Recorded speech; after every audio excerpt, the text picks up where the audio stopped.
Hello, hello, hello. Hello and welcome everybody to this YouTube demonstration on the topic of Twinmotion for Revit. My name is Mitchell and today we're going to take a look at some of the tools that Twinmotion has to offer. Robert, Michael, Anushka, Barak, welcome to all of you guys who have typed in the chat so far.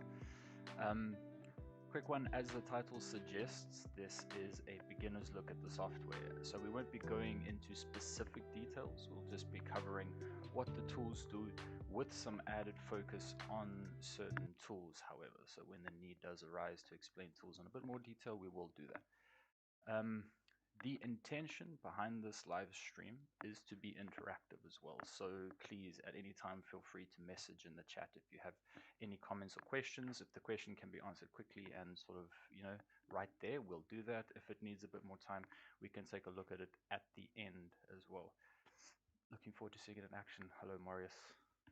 Welcome.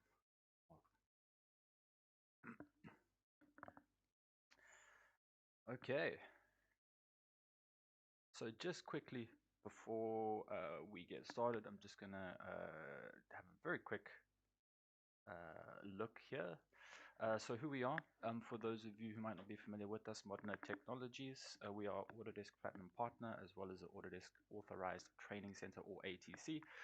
We focus on using technology to improve efficiency and company workflows, and we support people and processes. That is what we try to achieve. So what we do, very quick rundown, and there is more to this as well, but just to start off with, we do reality capturing, 3D laser scanning, and as-built modeling. We build high-end workstations as part of modern computers, so the hardware and the specs of the PC as well for your software specifically. We do software training, all Autodesk products, consulting and implementations, and then we obviously we sell the software ourselves as well. So we're not going to spend too much time going over this stuff. We're going to get straight into the demo as quickly as possible. XSBZ, hello. So I thought the best way to display the topics and another way to use Twinmotion would be to use Twinmotion to tell you what we're going to be doing today. So some of the topics that we're going to be taking a look at is the industry templates. We're going to be taking a look at importing, object placement, material assignment, environmental settings, vegetation, right, characters and paths, custom and foot traffic and things like that, urban context, HDRI, Megascans, and Sketchfab, which are very high quality images that you can find, terrain sculpting, and then finally we'll take a look at the exporting of all of this stuff as well. Okay, so quickly just back to this. Lastly, we will be giving a promo code at the end of this demonstration. Okay, so only people who have participated in the live demo will be able to redeem the code. And the code will be for 20% off Twinmotion Training until the end of this year, so until December. So if you do like what you see and you would like to learn a bit more about it, we will be giving that promo code at the end, and you'll just need to type it into the chat, okay, so that I can capture your name and that we can apply it to your name if and when you would like to come on training. All right, so that is all of the admin out of the way. So let's get straight into this demonstration. And what I'm actually going to do is I'm going to start here in Revit just quickly. Right, so the Revit is going to be the last phase of the process before we bring it into Twinmotion. So I'll just start from this point and quickly show you how we are going to get the scene into Twinmotion to start with. So we are focusing on importing today because importing is available to all Revit users, LT users as well, who don't have the ability to live link their project. Okay, so very, very simple. Here in Revit, you're just going to make sure that you're in a 3D view, right? You have to be in a 3D view. File, export, FBX. That's all you need to do. Okay, so I'm going to save it into a folder here I've created, Twinmotion demo. All the settings can remain as is, so you can literally just click save. I have already exported this, so it'll just ask me to overwrite it. So I'll do that quickly. All right, and that is done. So now we're going to go ahead and launch Twinmotion. So Twinmotion 2023.1.2.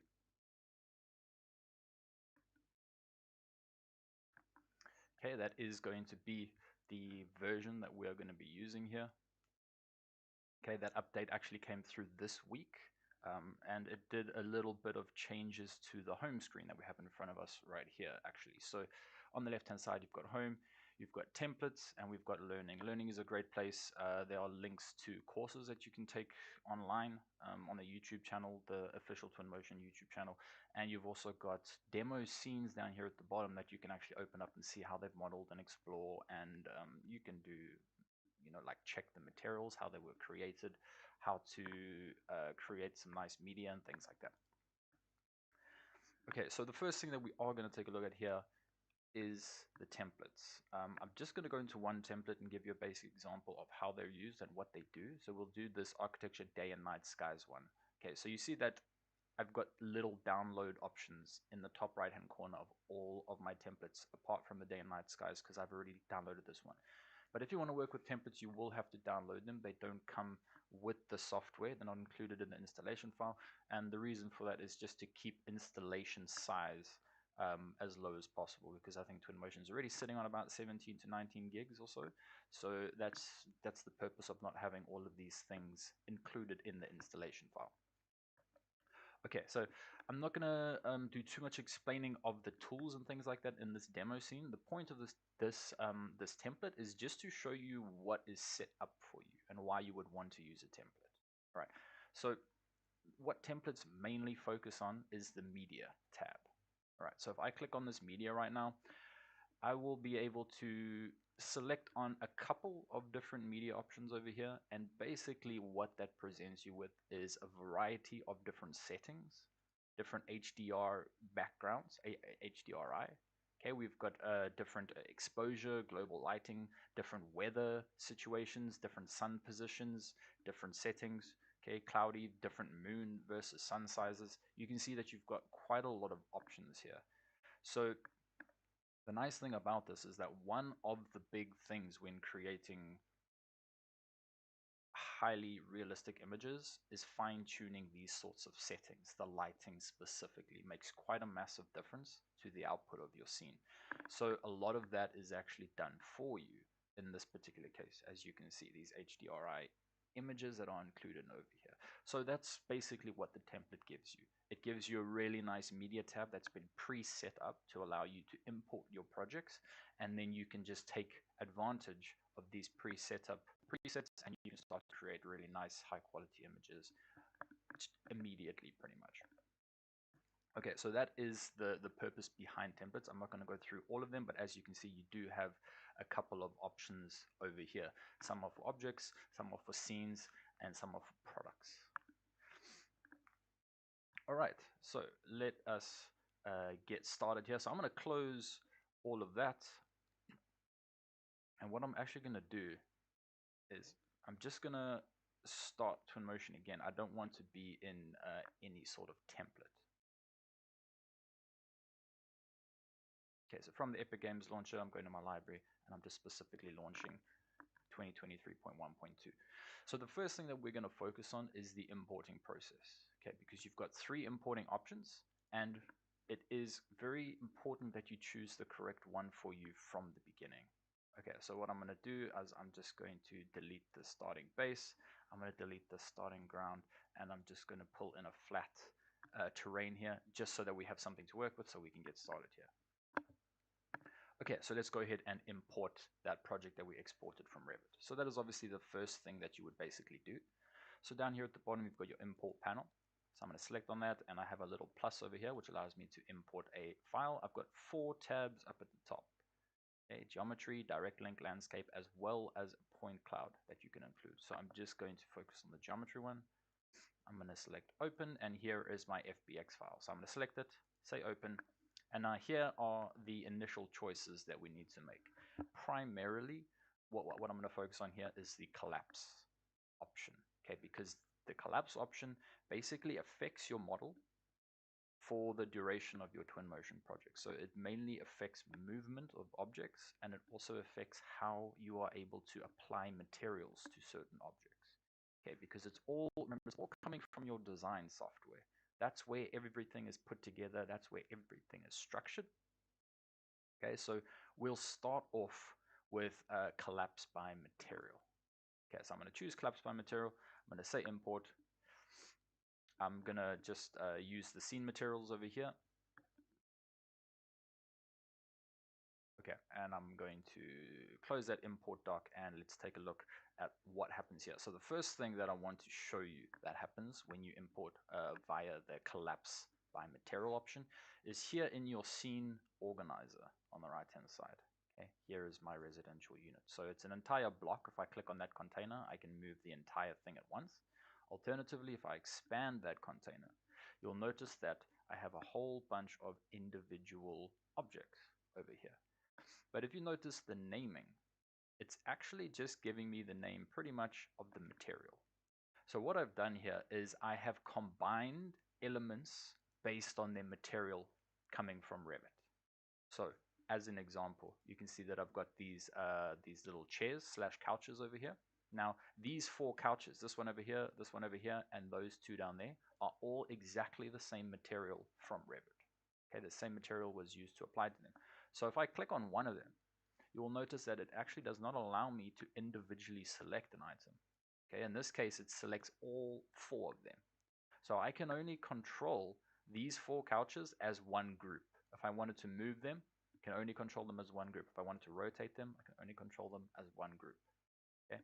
And if I want to start applying materials to just one of these items, I wouldn't be able to do that.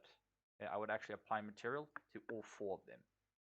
Okay, because they all share the same material coming from Revit. So if you collapse by material, when you do your import process, things are tied together based on their material. Okay, so for example, I've obviously got some glass up here. So if I actually had to apply glass, see it applies glass to everything that is the glass category coming from Revit. All right, so that's your first import option that you have, collapse by material. Okay, so what I'm going to do is I'm going to come back down here to my import. I'm going to delete this and I'm going to delete it from my project altogether, and I'm going to re-import it, and I'm going to show you the other 2 methods. Okay, so exactly the same thing again. I'm going to select it. This time I will do it by the least common option, I would say, which is collapse all.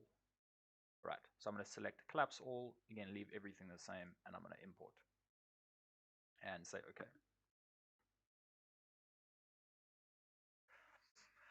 So what collapse all does, first thing that we'll notice if we go to our scene organizer on the right hand side over here, is that if I expand my scene organizer, I literally just have one item.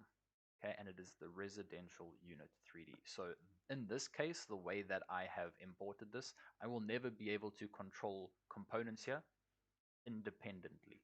It's all just essentially one big block, one big solid. Okay, so you could use this in instances maybe where you want to import some context and you don't really want to break it down and have the individual items listed in your scene graph over here. Okay, so that is a nice way to bring in something like context, and it also obviously saves a little bit of processing power because you're not breaking down the items into individual families. Now, if you want to still apply materials, you can still do so, and what it will do is it will follow the rules of the collapse by material option that we did in the beginning. So if I want to apply materials, when I want to apply materials using this collapse method, it's still going to apply to all the items that share the same material. All right, so that is collapsing all. All right, so I'm going to do the same thing again, delete from here. I'm going to delete it from my scene altogether, and I'm going to import it one more time, and we are going to carry on with this final option because this is the most common and definitely the most useful. Keep hierarchy. Okay, so I'm going to select keep hierarchy. I'm going to import, and I'm going to say okay.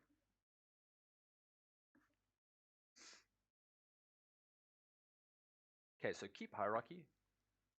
I firstly again look at my scene graph on the side here and I expand the residential unit. I can see that I have a lot more items in my list over here because every single item is basically a separate component or a separate item. So every single item that I've modeled inside of Revit comes through as an individual item here in Twinmotion as well. So you can see I can go down this list for quite some time And again, the nice thing about that is that when I start to select on items, I can control just that item.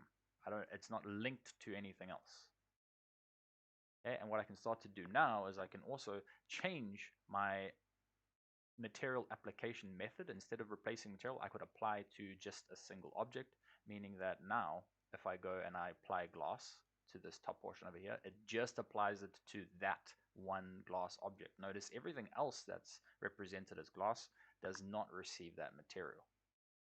Okay, so this gives me a lot more control over my project in general, in terms of movement and also in terms of actually applying the materials to things. Okay, so if you are going to import and you're not doing a direct live link into Twinmotion from Revit, I would definitely suggest keeping the hierarchy. Okay, so next let's move on to actually material assignment. So we'll just take a look at what I'll firstly do is I will just apply the glass to just everything that has glass, just so that we've got some light into our project. And I'll also just focus in, I'll just go upstairs here quickly, I'll focus in on this space over here. So your navigation tools as well, how I'm actually navigating around this project right now is your W, A, S, and D keys on your keyboard. And then you've also got Q and E to go up and down. So everything is right at your fingertips in terms of the movement. Left clicking will allow me to orbit around a location. Whatever I click on basically becomes the focal point, and I'm able to manipulate my viewport around that location. Holding down right click allows me to just redirect my camera as if I was standing somewhere just looking at various things. Okay, I can also change my camera speeds. So as you can see, I'm going really slow, then I go a little bit faster, and that's 1, 2, 3, 4, 5, and 6 on your keyboard. So they've created some shortcuts for you, and they've placed them in a really sort of optimal location for you to be able to navigate around your project quite nicely.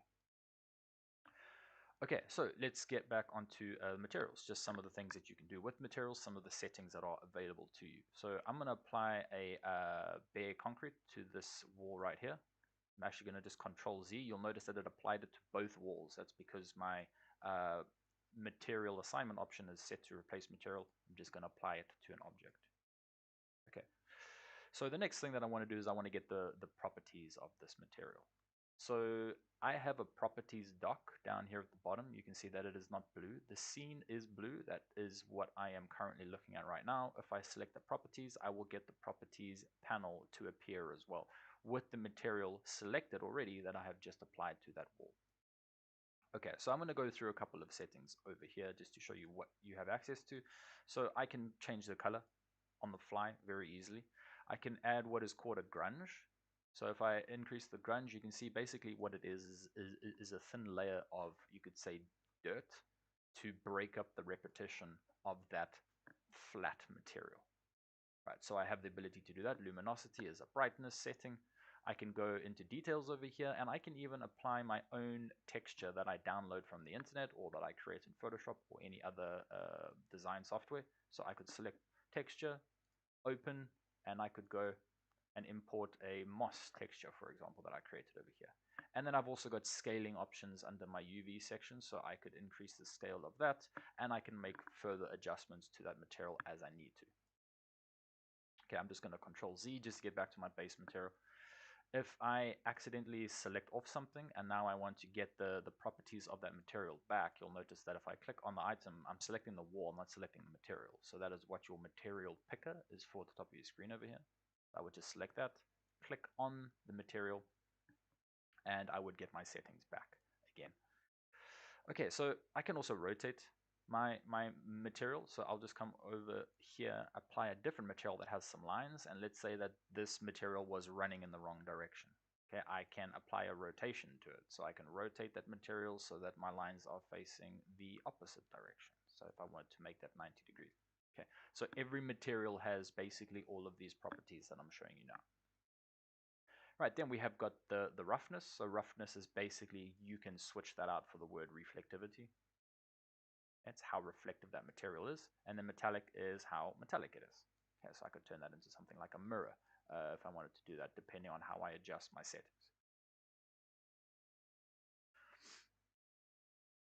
Okay, we've got normal. So to explain what a normal is, very quickly, I'll just come over here and I'm going to drop in a primitive, which is just a form that Twinmotion gives you. Um, sorry, get a little bit close over here, and I'll go to my materials. I will go to ground, nature, and I'll drop in pebbles. Right. So that looks like a flat image, as you can see, but that image, or that material, excuse me, does have a normal map applied to it, and it does have a parallax map applied to it as well with the height map. So if I get in close over here, you'll see what I'm talking about. The closer I get, you can actually start to see that this creates a bit of an illusion of depth, okay, using the height map and the parallax as settings, and I can control how intense it is as well. So I've got a normal parameter that I can adjust over here, and then I've also got an intensity parameter here where I can further adjust how stepped those pebbles are or how that material looks. So you do have the ability to create your own normal maps and apply them to any material that you would basically like. Okay, let's go back up to our wall location over here. Select this material. Okay, we have an emissive, which is basically a very intense glow. Okay, so as I just move that a tiny bit, you can immediately see that that object starts to glow quite extensively. And if I adjust my time of day, right, and I make it night, I can see that that is basically just like a bright neon light that is shining. Okay, so you have emissive materials that have certain properties. You've got something like a dusk to dawn property, which is really nice, really interesting. So what it does is, notice how this is a normal material. Right now, this is my normal material. It's linked to the sun. So as soon as the sun gets to a certain point, the dusk to dawn parameter will switch on, and then the emissive material will take over, and then it will become bright. So that's really useful for going from day to night scenes, if you want to do that, and having that material respond accordingly. Okay, then we have got X-ray. So what X-ray is basically if you were doing maybe more mechanical / plumbing work. So if I go and I create, let's say, a cylinder quickly, okay, I can select that cylinder, rotate it by 90 degrees, and I'm going to pull it actually under the ground. Okay, under the ground. And I'm also just going to follow it under the ground just so I can select its material quickly. And I can go to X-ray and I can switch that on. And basically what it allows me to do is see through any objects underneath to the item that I have switched on X-ray for. So I could use that to show underground piping or overhead ducting or electrical cables that you want to represent that are not actually visible in a scene. Okay, so that's what the X-ray would be for. I can, of course, create my own materials as well. So I've got my materials dock down here. If I select that, they have very recently in this 0.2 release, which was a couple days ago, added the ability to start your material from a base, as you can see over here. So I can actually choose what kind of material I want to start creating straight away. Okay, now let's move on to object placement and downloading and things like that. So I will go ahead and start off with just a box to just explain a couple of basic concepts.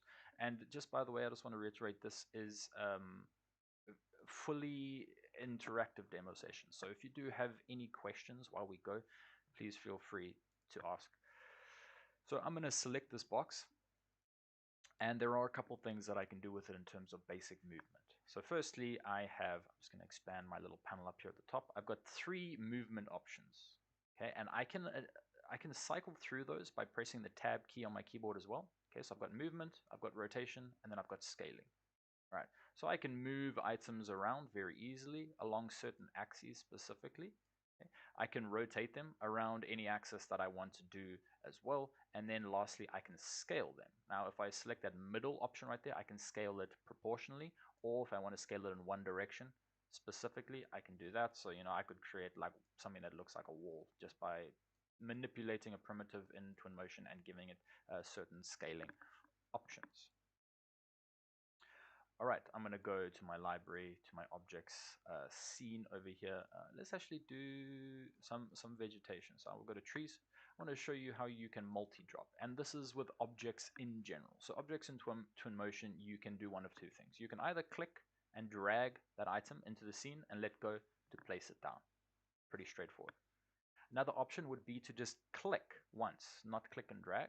And if I click once, I've basically got that object in my mouse, and now I can place it several times. Okay, I'm just going to undo all of that. If I want to create some variation, what I could do is hold down Control, and I could select multiple objects over here. And remember, this is not specifically trees. This could be anything. It could be furniture as well. It could be rock formations. Doesn't really matter what it is. And I can start to place down, and Twinmotion will randomize the selection. Every time I click, it will give me a different option. It is completely random, meaning that you might get two of the same items in a row. Okay, but it allows you to create a little bit of variety. Sometimes you are going to, of course, want to move objects. So let's say that I want to take this plate on this table and I want to move it onto this kitchen surface. So just to quickly show you, I'm just going to move this table over here just to show you that we have varying heights. Right. So a couple ways that I could do this. I could, of course, select the plate. I could move it over here, and I could then raise it up, right, until I get it to exactly where I want it, and I could move it and I could place it there. That's one method. That's a fairly slow method, so we don't really want to do that. A better option would be to, when you select the object, that yellow section right in the middle over there, that is actually the snapping tool. So if I click and drag from that location, that item is then in my mouse, and whatever surface I interact with, it'll automatically snap to that. So you can see I'm snapping to the floor. I can even snap to a different angle. Okay, so I could do this, and I could bring it up to my table like that. So very easy to get things to different heights by using that snapping feature. And then finally, an even better option is actually just to select the item you want, hold down Shift and click, and it will automatically move that item to wherever it is that you've selected, and it will match it to the height or to the surface that you have selected as well. Okay, we have a couple of interesting tools up here at the top of the screen as well, so I'm going to go through these quickly. Firstly, we've got Move with Collision. Now, if I select the chair and I just move it, you'll notice that I have free movement, so I can take it through objects, right? Just straight through the glass over there. There's nothing stopping me from doing that. If I turn on Move with Collision and I try and do that, okay, as soon as it interacts with an object or another surface, it'll just stop. All right, so what that does, it allows you to not have items clashing or overlapping each other. Right? Then we have something over here, very interesting feature called gravity. So this is an early access feature. So what I'm going to do is I'm going to go into my Megascans folder here quickly. I'm going to type in tree debris. Okay, you can search folders as I'm doing here, as you can see, and I'm going to search for one, and I'll get onto this this library section over here on the left a little bit later. But I'm going to look for something called Tree Debris Pack. Great. Okay, and I'm going to download this quickly. So a lot of items in the Sketchfab and in the Megascans library are not included in the installation files. Okay, and again, I'll get onto that a bit later, and I'll show you the reason behind that as well. Okay, so as soon as my item is downloaded, I can click and drag it into the screen. I'll get this little X that appears over here only for the first time that you are placing that item. From then on, you won't get that message anymore. Now, what this is it's actually a pack of items. So it consists of 6 items over here. So what I'm going to do is I'm just going to scale them up a little bit, and I will move this just into the air. I'm doing this to show you what this gravity feature does, because it's really interesting. It allows you to create, again, a bit of randomness. So if I select these items, if I select this tree debris pack, and I click on gravity, okay, so let me just select them, and I'll click on gravity, it basically explodes them apart, okay, and they start to interact with surfaces and items, and wherever they basically fall, that's where they land. Okay, now you can of course select them and you can manipulate them and move them as you want. That's completely fine. But what it does is as soon as it interacts with a surface, it bounces off it and it uses certain physics calculations to depend where it's going to actually end up lying. Right, and you can see that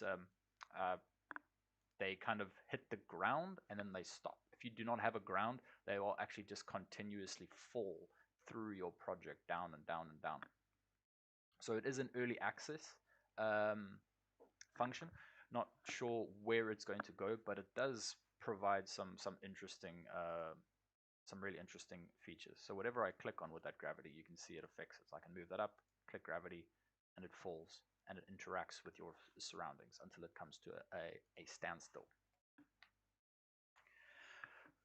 Okay, I want to talk to you about local versus world coordinates quickly as well.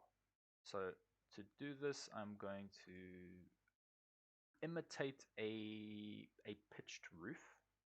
Okay, so I'm going to drop in a box, and what I'll do is I'll just rescale it a little bit, and I will rotate it like that. Okay, just to give the impression of a sloped roof. Okay.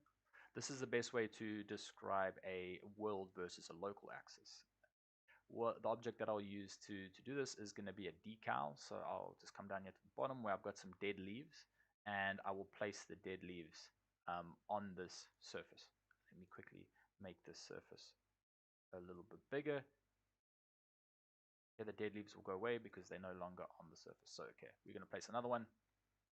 Right, now local versus world coordinates, really important. World coordinates are just general up, down, left, right, straight sort of thing. Okay, so if I look at my movement options over here, that little red arrow axis is pointing in that direction, right? Green is pointing towards the right, and then I've got straight that way, and I've got left as well, and then of course I've got my z-axis, which is up and down. Now, if I have a situation like this, where I've got a decal on a sloped surface, if I try and use the world axis, you'll see that as soon as I start to move this item, it immediately just disappears, right? Because I'm moving it along the world axis. So if I wanted to move it up this slope a little bit, and I went to the left, I'm just going behind, right? I'm basically just going behind the item, as you can see over here. I'm not moving it with the surface. So that is what a world versus a local axis is. So if I want to change this to a local axis, I can select it, and I've got this option right here to toggle between a world and local. If I toggle between a world and local, when I go to my local, you can see that my gizmo actually adjusts itself to match the angle of the object that the dead leaves are placed on. And now I can move it along that surface quite nicely. Okay, so that is local versus world axis. So now let's talk about terrain sculpting and painting, as well as vegetation. Okay, so very, very powerful features, a great way to build up some variety as well. So let me also just go and quickly delete this object underneath over here. And what I'm going to do is I'm going to click on my terrain. Just going to select it, and I'm going to go to my properties over here. Sometimes if you close your properties to maximize your scene space, when you select on things, you might not see it over here. It can get a little bit confusing potentially. So just always remember to check if your properties is actually enabled or not. Okay, so what I can do here is under the sculpt tool, I can raise. So I'm going to select it. I've got a diameter and intensity options over here that I can do, and I can start to actually raise the landscape. I can almost paint onto the landscape, and I can start to manipulate how this landscape actually looks. Okay, so I won't do too much. I'll just do a little bit, and as you can see, I've got a varying height here over now. I can also flatten it. There are a bunch of other things that I can do with it. What I can also do is I can paint directly onto it. So I can apply materials over here. Again, choose a different diameter, and I could start to paint some ground cover onto it. I could change it to gravel. I could paint some gravel. I could go with mossy rocks. Okay, and I can start to integrate and use these items together. I've got varying application methods as well. So I've also got what's called staining, which will give you just like a light brush, and you can see it almost gives something similar to like a moss effect. Okay, so I can sculpt my terrain in a number of different ways, which is really, really nice. And then in conjunction with that, I've got my vegetation tool as well. So my vegetation tool is found here in the populate panel. Okay, I've got foliage and I've got paint, or I've got scatter. So I'm going to select paint. And this says drop a model here to start painting it on a surface. So I can go to my trees and I can add a bunch of items. I can add just one if I want, or I can add a whole variety of different things. Okay, and I don't just need to go with trees. I could go back, I could go to bushes, for example, and I could start to add some bushes. Okay, so I can populate this with as many things as I want. Now I can control the diameter, make it a little bit bigger, and I can literally just start to paint. Okay, I can paint my vegetation directly onto the landscape, and you can see it's pretty much immediate. And I can start to control the density of these items individually here in my properties panel. So if I click on the specific tree that I want, I can control that tree's density. So I can bring it down, make it less prominent. Move on to the next one, I can do the same. Or I can change their size. So I can increase the size of those plants. I can click on this tree and I can increase the age of that tree, aka the size of that tree as well. Okay. If I need to make some adjustments to this little forest situation here, for example, I can select a tree. Okay, I needed to try to get a better view. Select a tree, it'll give me painted vegetation. Now I can either continue painting or I can erase. So I can see that I've obviously overlapped with my house a little bit here. So I can start to just erase some of the things that are a bit too close. And I can also just continuously add various objects to my scatter here as well. So I can go into rocks, I can add a rock, pull it in here, it'll automatically populate that area with those rocks as well. And again, I can select that specific item, control the density to make it more or less prominent.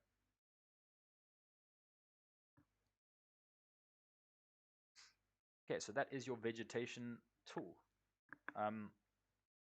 Next, we'll look at the ambience, which kind of goes hand in hand with this as well. So you've got this button over here, which is permanently there. It never really goes away, okay, called ambience. Now, the ambience is like your overall environment, your whole scene.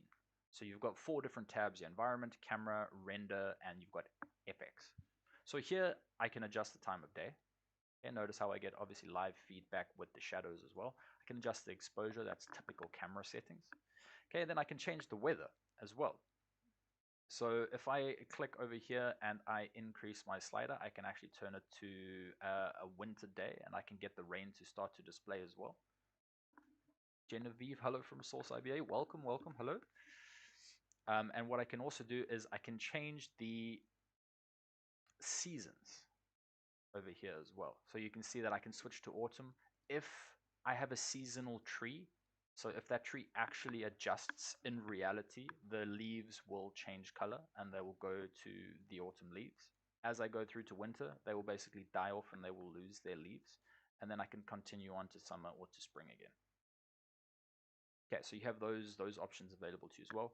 We've also got location options over here. So what this is we can specify with this map over here where exactly in the world we are.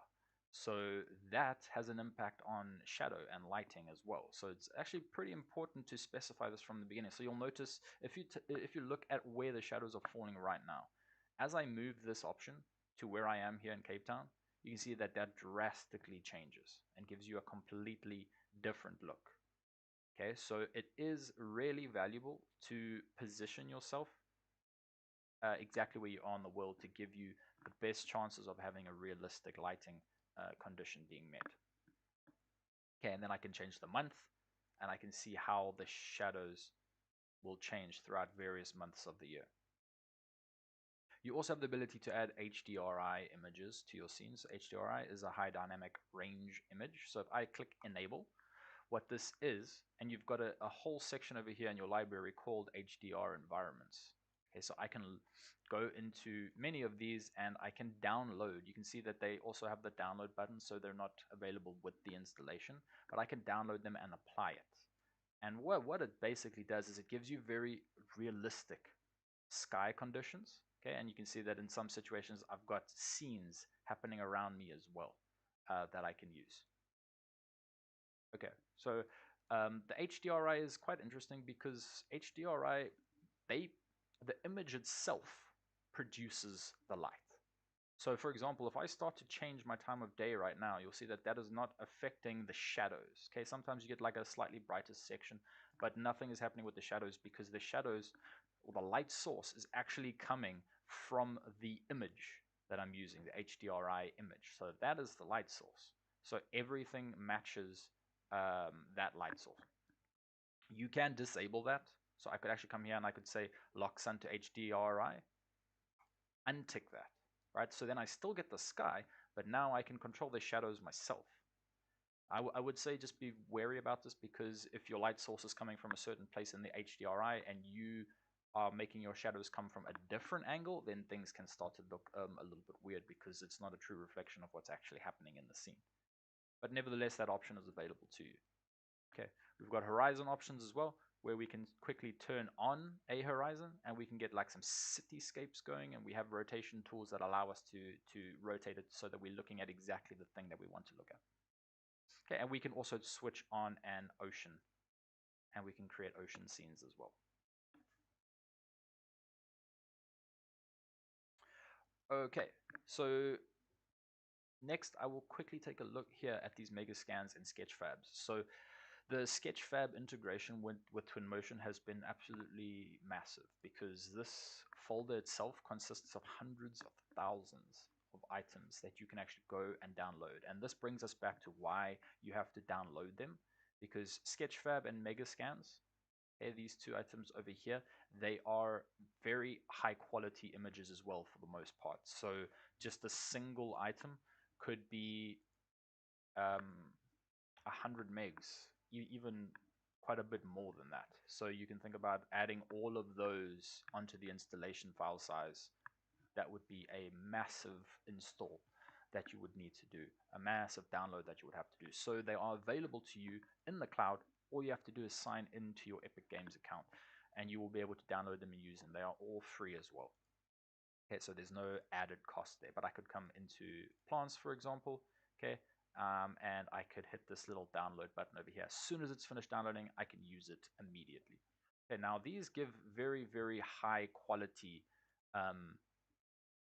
images. So let me look for something that can, let's go with surfaces. I'm actually going to type I want to find a specific one quickly, or better yet, what I will do is I will open up a previous project that I've done. So the thumbnail for this YouTube demonstration, for example, that forest, that was created in Twinmotion.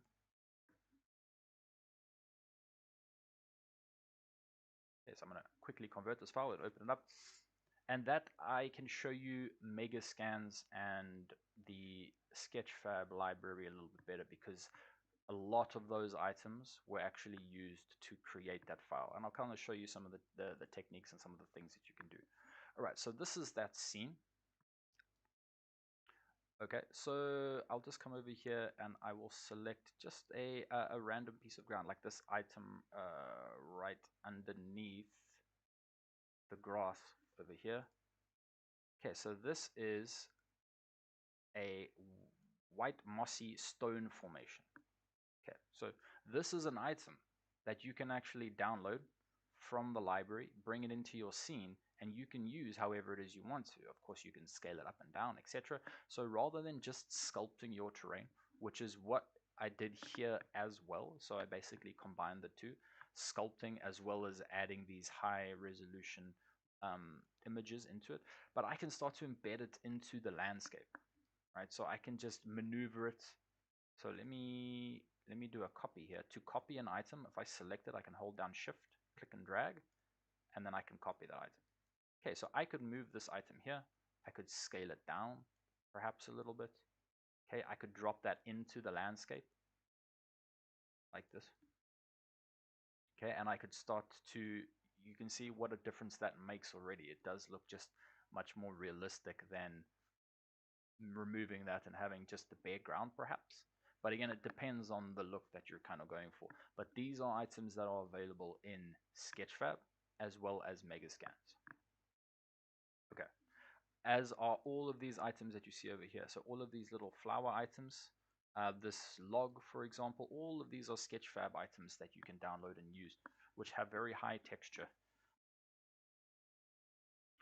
Okay, quickly switching back to my other scene over here to go over path, to go over character paths. So if I go to populate and I go to paths, I've got character, bicycle, vehicle, as well as custom. So it's very simple to start using this. I can select character, immediately gives me a path tool, and I can start to just design my path. As soon as I press escape, that path will begin to populate with people. Now I can select that path and I can change a lot of things about it. So I can control the width of the path, I can control the density, how many people are actually walking, whether I want them to walk the opposite direction, whether I want them to walk at all or just be static. Okay, and I basically got the same tools more or less for my bicycle as well as my vehicle. Okay, so if I go and I draw a vehicle path, pretty much, as I mentioned, the same sort of setting. So I can select it, I can do a lane count. Okay, I can choose whether it's a two-way direction, left-hand or right-hand drive. Okay, I can give a lane offset, so I can space them out. I can again increase the density or decrease the density, and I can increase or decrease the speed of the vehicles as well, whether or not I want them to go in the opposite direction. Okay, and then you have interesting things that you can do with what is called a custom path. So for example, I could simulate a airplane taking off. So I'm gonna do a much bigger path. What a custom path does is it immediately will just put a little box at the end over there. Okay, that box can be substituted for any item that you want. So all I would need to do is just click and drag an item that I want directly into that location. Okay, and now I can start to manipulate things a little bit. So I will click this end grip over here and I'll move it up a little bit. I'll grip this middle one. I'll also move it up a little bit just to not just the node, move that up a little bit, move that end one up again slightly. Okay, and then I could increase the speed and we can see what we get. Okay, so initially you can see it looks very sort of jittery, but again we've got settings that allow us to account for that. So what I could do is I could come down here and I could actually turn off stick to floor, and that'll smooth out the path as you see. Okay, so pretty limitless with what you can obviously do with that, but it is yeah, quite an interesting tool. The custom path tool gives you quite a bit of power and design options.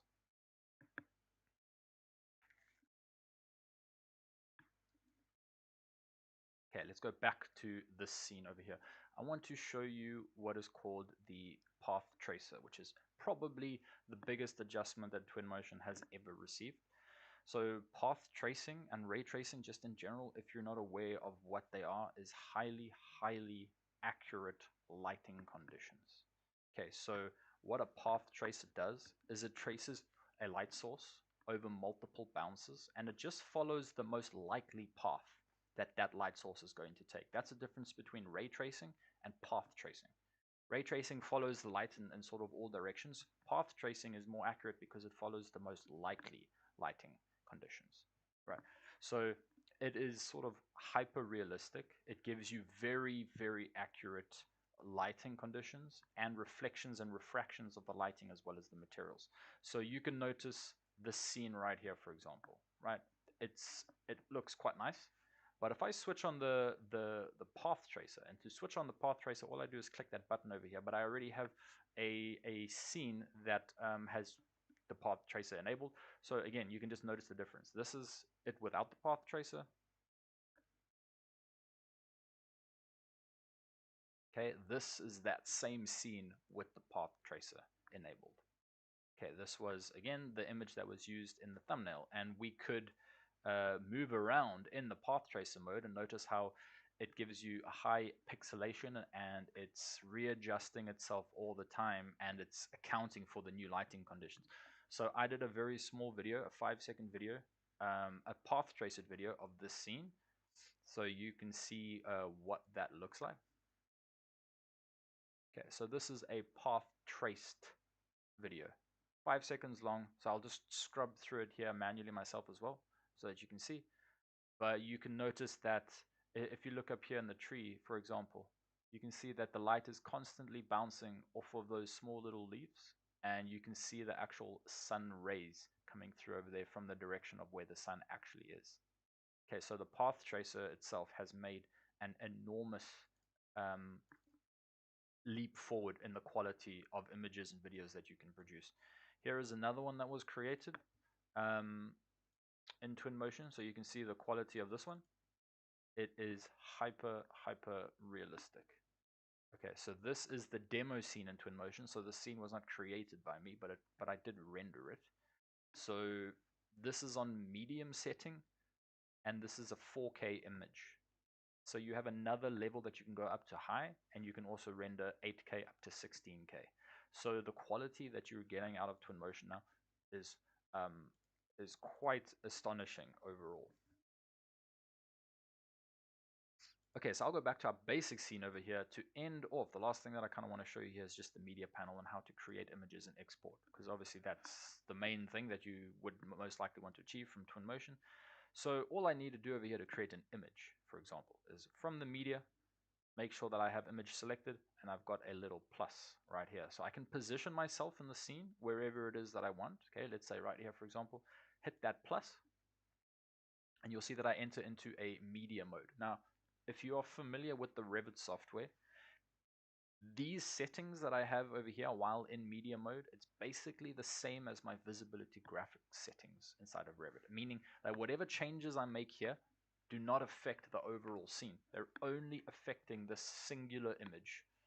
Okay, so for example, if I change the weather to winter and I quit my media mode, my overall project is still summer, it's still sun. But as soon as I click on that media mode, it will revert back to the settings. So I can create different settings, lighting condition, ambience, weather for each image that I have. Okay, and again, creating an image, super easy. All I do is go to the new spot that I want and hit the plus again to create that image. Okay, so there are things that I can adjust. The environment, we've been over a lot of that. We've got camera settings as well, so I can adjust my focal length. For example, I've got a depth of field setting that I can start to blur my background out a bit, and I've got a number of camera effects that I can use here as well. Then if I go over to the FX panel, this is quite an interesting one. You can change contrast and saturation, your standard camera effects again. You've got a color gradient, but you've also got filters. And what I would call these filters, these are like stylized, artistic filters that you can create. So you can look at it in a ballpoint pen or in a blueprint format. Okay, you've got line regular, you've got sci-fi look, so you've got a couple of different things that you can actually set up here. So we'll do a ballpoint pen one as well. So I'll just export both of these. Okay, so to export, actually before I do that, I'll just move over to my image section over here, because this is where I can define the quality.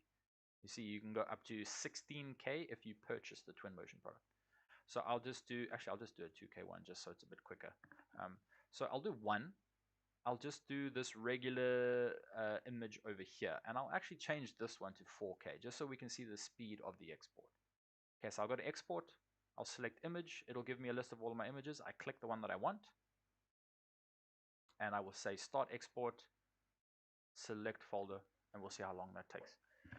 Hello, Sibu from Boundary Architects. Hello, what is the actual cost for Twinmotion? So Twinmotion is free if you have a full version of Revit or an AEC collection. You get Twinmotion with the package now. If you purchase it separately, I would be speaking under correction, but I think it is roughly 9 to 10,000 Rand for the product as a standalone.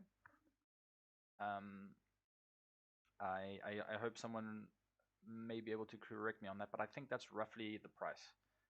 Is there any additional cost or access for Twinmotion, and how much is available in the library for MEP. So yeah, Marius, there is no additional cost if you have a full version of Revit, if you have a license for the full version Revit or an AEC collection.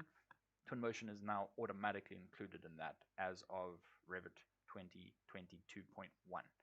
So there is no additional cost. How much is available in the library for MEP? That is an interesting question. Okay, Twinmotion currently 8,000 Rand, excluding that. Perfect. I will get to you your question in a second there, Morris. I just want to quickly show. So that image has exported, right? So we'll just take a quick look at it. Okay, this is the quality of that image. This is obviously not path traced. This is just regular raster imaging, and that export took. You can get a stats panel over here where it actually tells you the last image render. So that took 13 seconds to export. As you can see, not a long time at all. And that's a 4K image as well. So creating high quality images is so quick with Twinmotion. It's really easy to create those types of quality. So I'll go and export this ballpoint pen option here as well quickly. We'll see how long that one takes. Yeah, Marius, getting back to your question, how much is available in the library for MEP? Okay, so that image took 2.3 seconds. And here is the result. Okay, 2.3 seconds. Specifically MEP items, I'm not really sure. So we can do a quick search here, for example, Sketchfab. Maybe we can type in something like ducting, and we can see. So the Sketchfab folder is massive. It's got hundreds of thousands of items.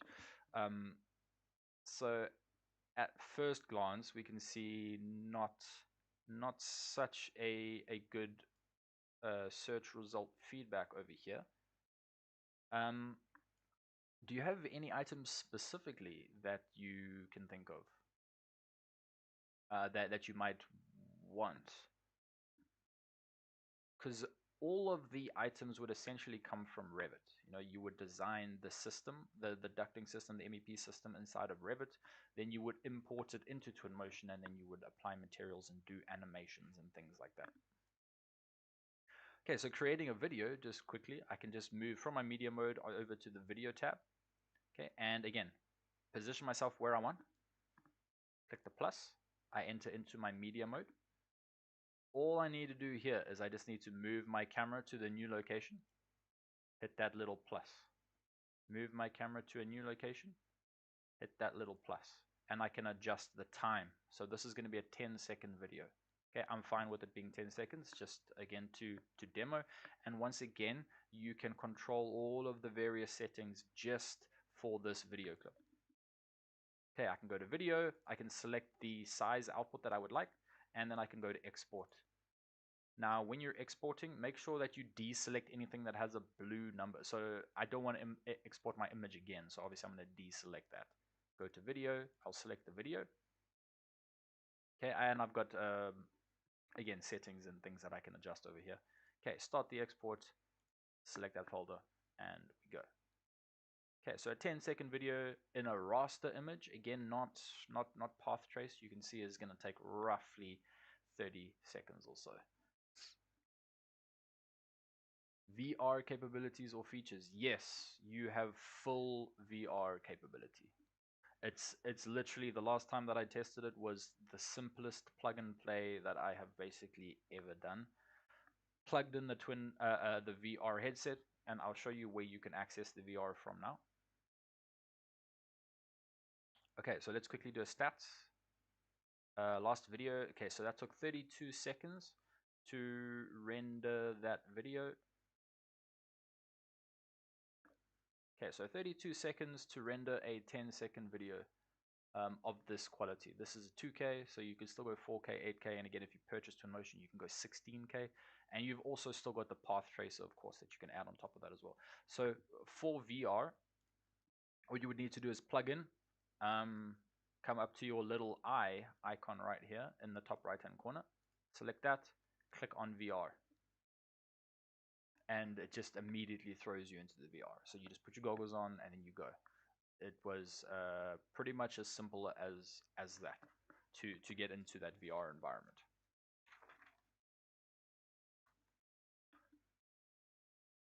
So the biggest draw to Twinmotion, I would say, is the addition of this path tracer, because the quality of the images and the videos that you can create have just increased so exponentially with that feature.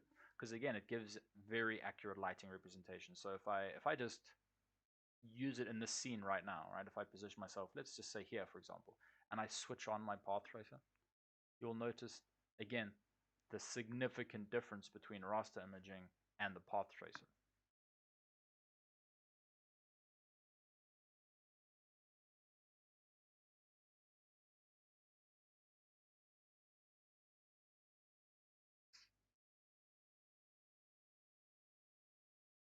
Okay, so again, like the lighting and the shadows, that is the big thing. Now, this obviously not a very good scene to maybe try and show the path tracer.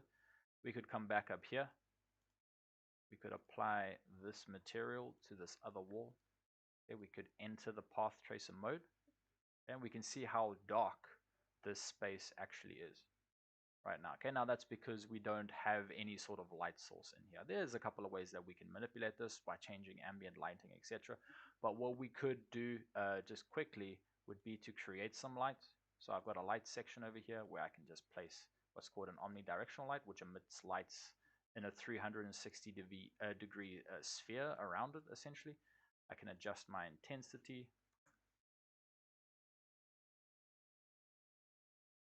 attenuation. Okay. Select the path tracer again. I can see a marked improvement already. And you can see how like accurate the lighting is of the wall and the reflection. So you can see if I look down here at this end of the wall, I'm getting a little bit of the reflection from the outside window. So if I turn the path tracer off, obviously I've just got a flat image. Right, that's pretty much all I'm getting. So the path tracer gives you, again, hyper realistic lighting, reflection and refraction of materials as well. If I applied materials to an object like AHU, can it be saved to library and reused in future projects? Yes. Yes, it can.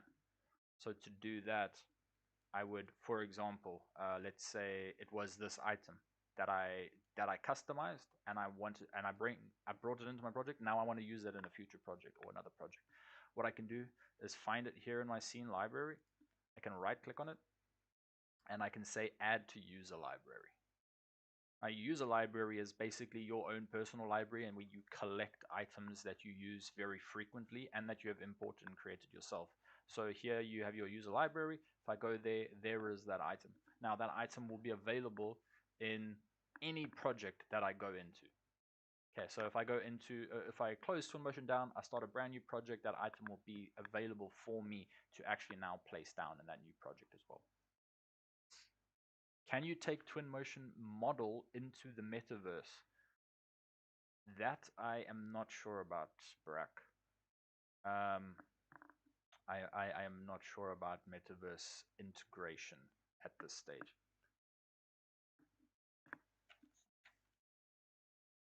Okay, and couple of interesting things here that you have in your library as well. Actually, one additional material that I wanted to show you, which is sort of brand new, is a chameleon material. So they've created under the materials library a brand new section here called car paint.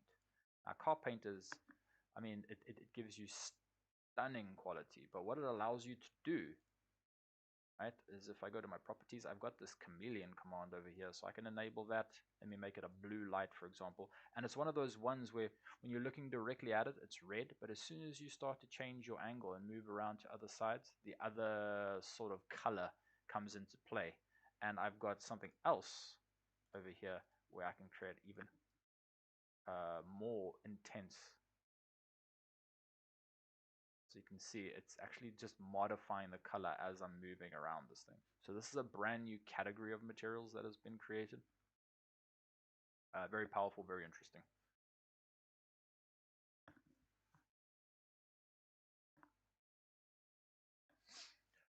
Okay, guys, that is pretty much everything that we needed to cover for this session specifically. So what I'm going to do now is I'm firstly just going to give you the promo code. Okay, so if you're interested, just type that promo code into the chat, so that I can see that you are kind of, still here, and then we can apply that if you would like to come on training at any point up until December 2023. That will be applicable for a 20% discount. That is handy when doing a presentation and want to respond to the request. What about then saving and bringing back into Revit and update model? No, so you don't have any integration between Twinmotion and Revit going that way. Modifications that you make in Twinmotion will not have any effect on Revit. Yeah, unfortunately. One thing that I will actually just show you quickly. Let me just close this. So if you do have, the reason why we focused on the importing option for this first demonstration is because importing is applicable to all Revit users. Okay, Revit LT doesn't have the live link integration. Revit LT doesn't support those plugins. So that's why we did an import session for this one.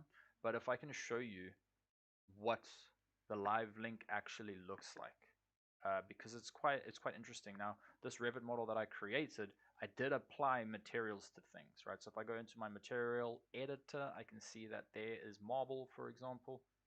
Okay, I'm not going to go into the rest of them, but basically a lot of items here have materials. So to get this into Twinmotion, what I can do is I can go to View, and again, this is available from Revit 2022.1, I think. You've got this Twinmotion button now in the View tab, so I can say Open in Twinmotion. So I'll just quickly do this live link, and I'll show you what this looks like. When I import a FBX object file, it doesn't show up at all in Twinmotion. So that could be because of a number of different things. I will talk to you about that in a second, Lisa. Okay, so one thing that I'm going to quickly change over here, because I've got a very emissive material, so I'm just going to take this down a bit. But look at the difference between this project and this project. Okay, so this is without the live link. Now, of course, you do have to apply materials inside of Revit, right? That is why it looks a lot better. But if I go back to my live link over here, right, I can see that it's taken the material properties from Revit and it's actually brought them through to Twinmotion. What it's also done is it's actually created lighting for me as well. So it's substituted the lights that I have in Revit, because if I quickly go back to my Revit model and I take a look here, I've placed downlights into my model, right? And now inside of Twinmotion, it picks up all the places where I place those downlights and it replaces them with the Twinmotion light, right? So if I had to change my time of day over here to nighttime, I would get a nice well-lit model, well-lit scene. Okay, some of it is obviously very intense, so I would have to go through and make adjustments, but nevertheless, it does automatically bring those items through. Now, the purpose of the live link is obviously to be able to make model adjustments while I'm working, right? So I could go and move that chair. I could go and move this chair as well. I'll just move all of these chairs a little bit. Okay, and what I can do is go View, Synchronize. Okay, now if I go back to Twinmotion, you can see that those models have updated. So I have a live feedback between Revit and Twinmotion if I have the full version of Twinmotion and I have created a live link project. Okay, quickly, sorry, Lisa, let me just quickly go back to yours. When I import FBX object, doesn't show up at all. So a couple of things that I would try, depending what CAD software you use. Remember, CAD software is some of the internal coordinate systems that they use and scaling mechanisms differ between all of these applications. So you'll notice that with some Sketchfab objects as well. If I bring some Sketchfab objects in, either they are minute and I literally can't see them on my screen, I have to scale them up. Alternatively, they are massive and they might even be sitting like somewhere in the sky over here because they're just so big and I have to scale them down. So that is a potential. And if you can't see an object in your scene, what I would suggest is doing this to start off with, so that you can see if it has brought through some content. So if I place a box right down there in the distance, right, what I'm going to do is I'm going to find it here in my scene browser.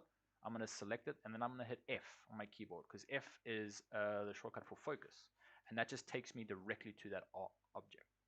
So what I would suggest doing is going into your scene browser, finding the FBX that you've imported, selecting it, hitting F, seeing if you can see something, because it should most likely show it to you. If you can't see anything, what I would then do is change your gizmo to scale, and I would scale it up or down to try and see if content has actually come through or not. I tried with an alternative Revit project and that worked, but the original Revit project is still not working. Okay. Yeah, so I would just give you those tips and those suggestions. It's hard to pinpoint exactly what that would be without looking at it. Sorry, just quickly, let me give you the promotional code over here, just in case there are people that would like to leave and get on with your day. I understand that, you know, everyone is very busy. So what I'm going to ask you to do is just type the word Twinmotion for the win. Okay, that's going to be the code. So if you can just type in Twinmotion for the win into the chat if you would like to take advantage of this promotional code. And again, you can use it up until December. Obviously, if you don't make use of it, that's fine as well. But if you did learn something, or if you like the software and you think that it would be beneficial to learn a bit more about it, definitely jot that down.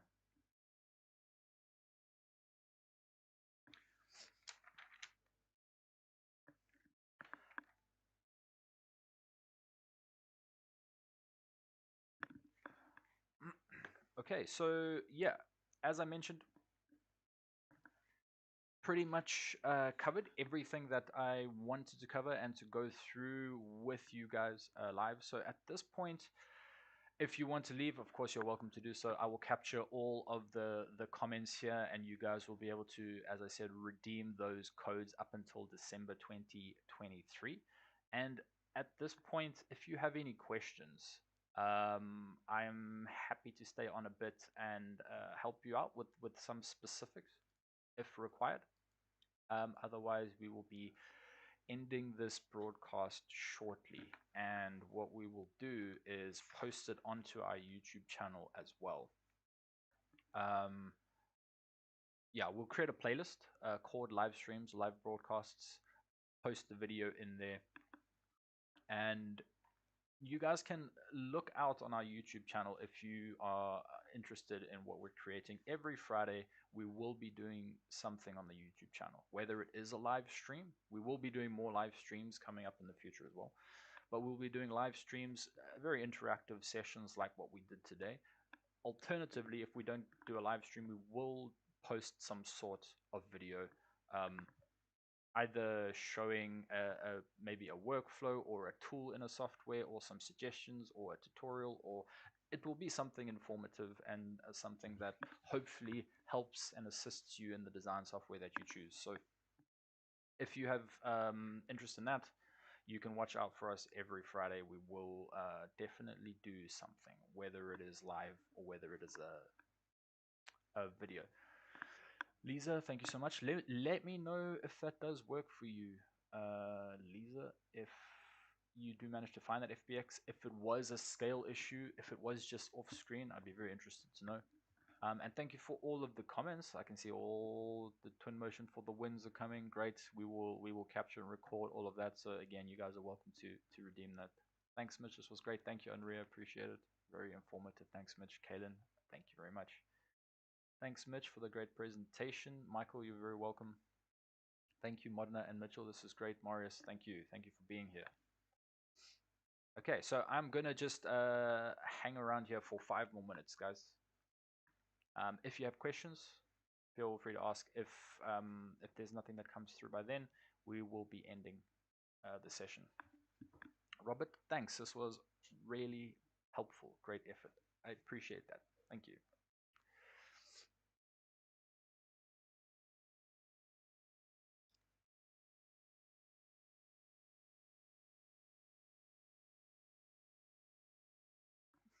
Okay, create some particle effects in the meantime while we wait. You also have nice doors that have been included quite recently as well. So you've got animated doors that you can now place into your scene as well, which is pretty great. And you can control those with your camera. So as you get within a certain range, and the range is obviously something that you can set, the door actually opens, closes.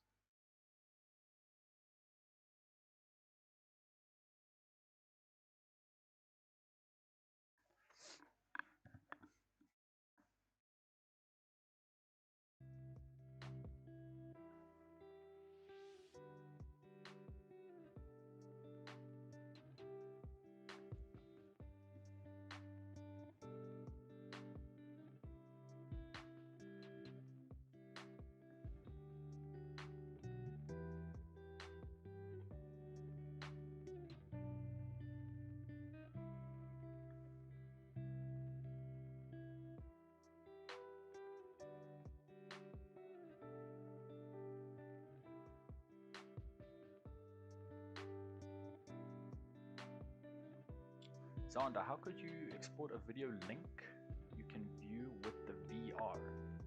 A video link you can view with the VR? That is a good question. I've never tried to do that personally, so I'm not 100% sure. But what you could do, and the first thing that's coming to my mind is you do have a mode here called presentation. So, and if you guys are still around, this is quite an interesting one. If you export a presentation, what you're basically doing is you're exporting a little exe file of the Twinmotion software itself.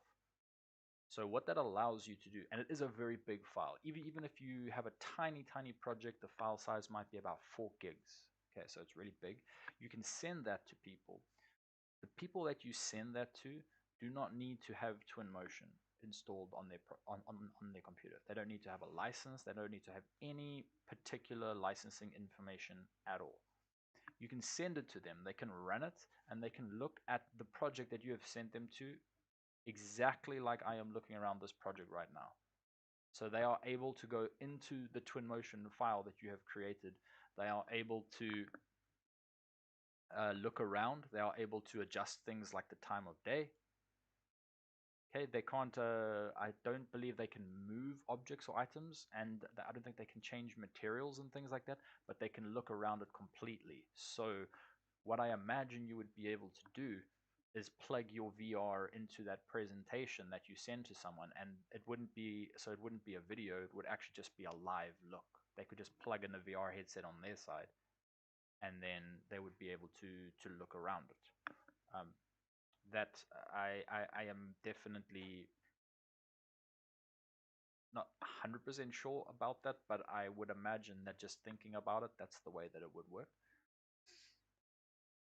It seems to be an import problem of the first project. Doesn't show on the import list or scene list. Okay. What I would try do there then is maybe just re-export. Are you exporting from Revit, or is it from a different design software? But the first thing that I would try or suggest would be to just re-import or re-export that as an FBX file again, I think.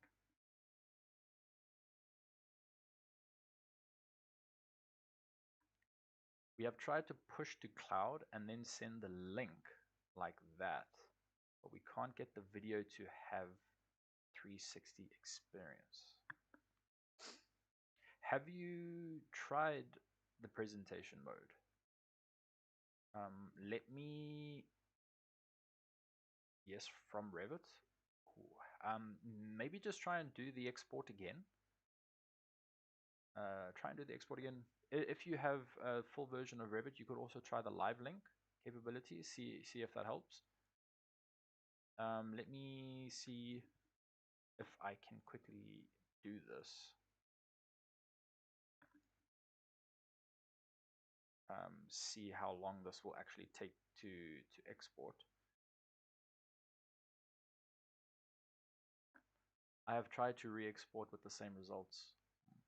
Yes, oh, you have tried with the presenter mode. Okay. I will write that down, Zander, and I'll actually have a look and see what possibilities there are there, because that's not something that I have tried before. Let me just 100% confirm again what you are trying to do.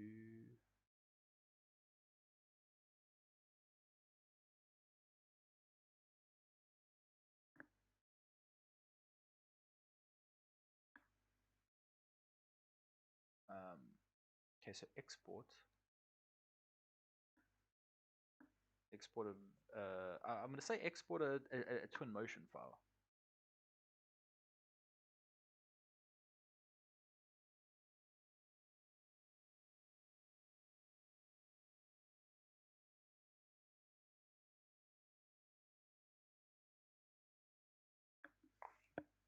Okay, I will. Yeah, I'll take note of that, and I'll have a look and see if I can find something.